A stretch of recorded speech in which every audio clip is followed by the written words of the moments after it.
السلام علیکم سامعین، 29 شعبان المعظم کی تاریخ شروع ہو چکی ہے، 21 مارچ ہے۔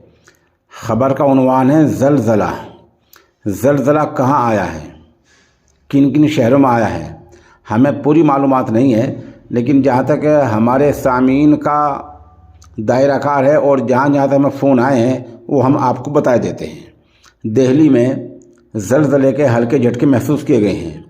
ادھر ہریانہ کے ضلع یمنا نگر کے گاؤں محمود پور لاپرا کا جو علاقہ ہے وہاں سے قاری قربان بتا رہے ہیں کہ یہاں جھٹکے محسوس کیے گئے ہیں۔ ادھر مغربی اتر پردیش کے تھانے بھون سے قاری محمد آصف بتا رہے ہیں کہ ہلکے سے جھٹکے محسوس کیے گئے ہیں۔ گنگوں سے ادھر سے کچھ علماء نے بتایا ہے کہ ہلکے جھٹکے محسوس ہوئے ہیں۔ ادھر مغربی اتر پردیش کے ضلع شاملی قصبہ کیرانے سے ماسٹر شمول اللہ خان نے بتایا کہ ہلکے جھٹکے محسوس ہوئے ہیں۔ تو بہرحال جگہ جگہ سے اطلاعات آ رہی ہیں کہ زلزلے کے ہلکے جھٹکے محسوس کیے گئے ہیں۔ زلزلہ کیوں آتا ہے؟ اس لیے آتا ہے کہ قوم گناہوں میں زیادہ مبتلا ہوتی ہے، اس وجہ سے متعلقہ علاقے میں زلزلہ آیا جایا کرتا ہے۔